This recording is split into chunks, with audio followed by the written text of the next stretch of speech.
Today at home, I'm making this very flavorful Peruvian chicken.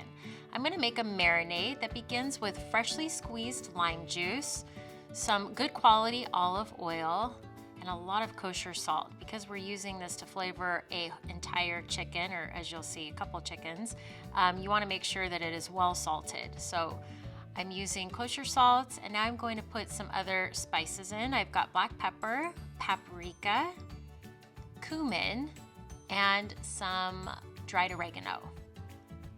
I'm going to add 4 cloves of minced garlic, and I'm going to just give all of that a good and thorough whisk. Now for the chicken, I'm actually going to grill 2 of these on a rotisserie in my backyard. So I've got 2 chickens. They're on the small side, they're organic, and it's important that you dry the chicken really well with paper towel and you remove the giblets that are inside.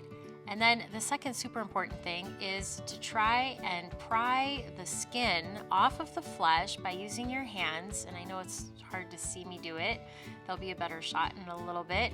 But I'm using my hand and fingers to scoot the skin off so that I can apply that marinade directly between the flesh and the skin. And I do it on both sides of the chicken. This really helps marinate the actual flesh. And then you just want to be generous with putting the marinade everywhere else. You want to make sure you are coating your chicken well. And then I like to let this sit in the fridge for 3 to 6 hours to really work it in. You can roast this chicken in your oven. Preheat the oven to 425 degrees. Put the chicken in a roasting pan and allow it to roast at that temperature for 15 minutes. Then you want to kick back the temperature till 350 degrees and bake for another hour or so until the internal temperature of a very thick part of the chicken registers at 165 degrees.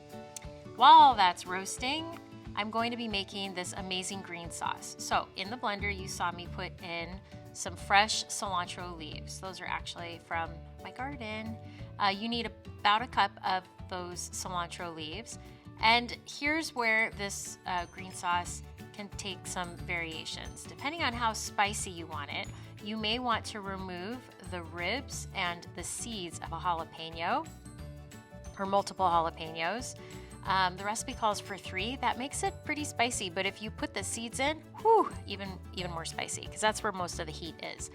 I'm also going to add some garlic cloves, followed by some sour cream, mayonnaise, and I'm usually not a fan of mayonnaise, but the sauce is the boss. The sauce is amazing. And then we're going to put in some freshly squeezed lime juice and a little olive oil. And don't forget the salt. Then you're gonna blend this, or you could put this in a food processor, and you wanna make sure you puree it until it is extremely smooth and beautifully green. Once your chicken is roasted, serve it alongside this sauce, maybe some rice and a salad, and you've got an amazing chicken dinner. For this recipe and more, visit myclasscancook.com.